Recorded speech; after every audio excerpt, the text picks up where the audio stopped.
안녕하세요. 5월 23일 화요일 날마다 주께로 큐티 가이드 시작하겠습니다. 오늘 본문은 사무엘하 22장 44절부터 51절까지의 말씀입니다. 우리가 창조된 목적이 무엇이냐라고 물음을 받는다면 우리는 어떻게 대답하게 될까요? 여러 답이 나올 수 있겠지만 우리가 창조된 제1의 목적은 하나님을 찬송하고 예배하고 또한 찬양하기 위함일 것입니다. 우리의 입술뿐 아니라 우리의 삶을 통해서 하나님을 예배하고 찬양하며 그분께 영광 올려드리는 삶, 그것이 곧 우리가 살아야 될 목적인 것이죠. 오늘 말씀을 보면 다윗은 하나님을 기쁨으로 찬양하고 있습니다. 하나님을 찬양해야 될 여러 가지 이유가 있을 겁니다. 그럼 오늘 다윗이 하나님을 이처럼 기쁨으로 찬양하고 있는 이유는 무엇일까요? 말씀을 통해서 함께 알아가 보도록 하겠습니다. 관찰 질문 1번입니다.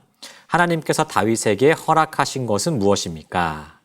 먼저 44절에서 45절에서 다윗은 하나님께서 자신을 무엇으로 세우셨는지를 고백하고 있습니다. 무엇이죠? 바로 민족의 으뜸으로 세우셨다는 것이에요. 한 집안의 막내에 불과했던 그가 이스라엘의 왕이 되었습니다. 그런데 거기에서 그치지 않고 주변의 많은 민족들을 굴복시키고 순복하게 하며 섬김을 받는 말 그대로 모든 민족의 으뜸이 되었어요. 그가 이처럼 민족의 으뜸이 될 수 있었던 이유가 무엇이었을까요? 그에게 대단한 군사적인 능력이 있었기 때문일까요? 아니면 뛰어난 머리와 책략이 있었기 때문일까요? 아니면 인간적인 매력이 철철 흘러넘쳐서 정말 많은 사람들에게 인정을 받았기 때문일까요? 그 어떤 것도 이유가 될 수가 없습니다. 그가 이처럼 민족의 으뜸이 될 수 있었던 이유는 단 한 가지였어요. 바로 하나님의 은혜 때문이었다는 거죠. 하나님께서 다윗을 선택하셨고 오직 그분의 은혜로 여기까지 오게 하셨습니다. 이 사실을 다윗은 너무나도 잘 알고 있었기 때문에 자신을 민족의 으뜸으로 세우신 하나님께 감사와 찬양을 올려드리고 있는 것이죠. 자, 관찰 질문 2번입니다. 다윗이 고백하는 하나님은 어떤 분입니까? 47절에서 다윗은 하나님을 반석, 특별히 구원의 반석이다 고백하고 있습니다. 여러분, 반석은 무엇이죠? 튼튼한 기초를 뜻하죠. 즉 다윗은 하나님을 자기 인생의 기초다라고 고백을 하고 있는 것입니다. 기초가 튼튼할수록 건물도 오래갈 뿐만 아니라 어떠한 풍파에도 안전할 수가 있습니다. 마찬가지로 다윗은 이 위대하신 하나님을 자신의 삶의 기초로 놓으며 살아가고 있다는 것이죠. 그렇기 때문에 그의 삶은 그 누구보다 안전할 수가 있었던 것입니다.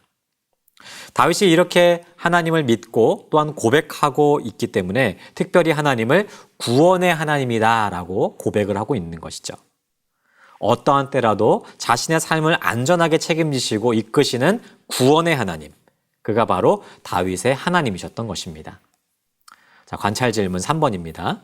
다윗이 하나님을 찬양하는 이유는 무엇입니까? 위의 사실에서 살펴보았던 모든 내용이 사실 다윗이 하나님을 찬양했던 이유였을 거예요.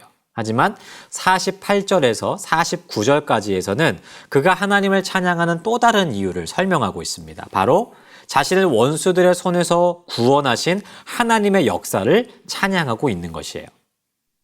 다윗이 민족의 지도자로 또한 으뜸으로 세워지기까지 순탄한 길만을 걸은 것은 아니었습니다.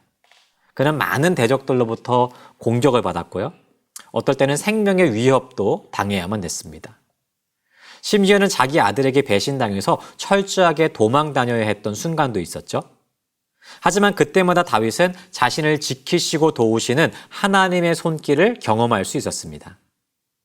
원수의 공격으로부터 자신을 지켜주시고 다른 민족과의 전쟁에서 승리를 경험케 하시면서 악한 자들로부터 자신을 구원하신 하나님.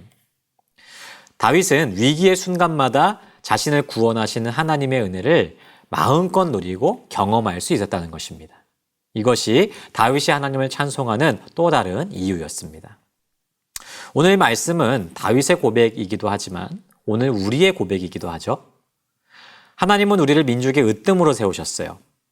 물론 그렇게 느껴지지 않을 것입니다. 나는 왕도 아니고 사실 아무것도 아니다라고 느껴지기 때문이죠. 하지만 하나님은 이미 우리를 왕 같은 제사장으로 세우셨어요.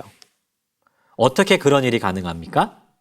이미 하나님께서 민족의 으뜸으로 세우신 예수 그리스도로 말미암아 그것이 가능해졌다는 것이죠. 하나님은 예수님을 민족의 으뜸으로 세우셨습니다. 그리고 모든 악을 굴복시키고 승리를 선포하게 하셨어요.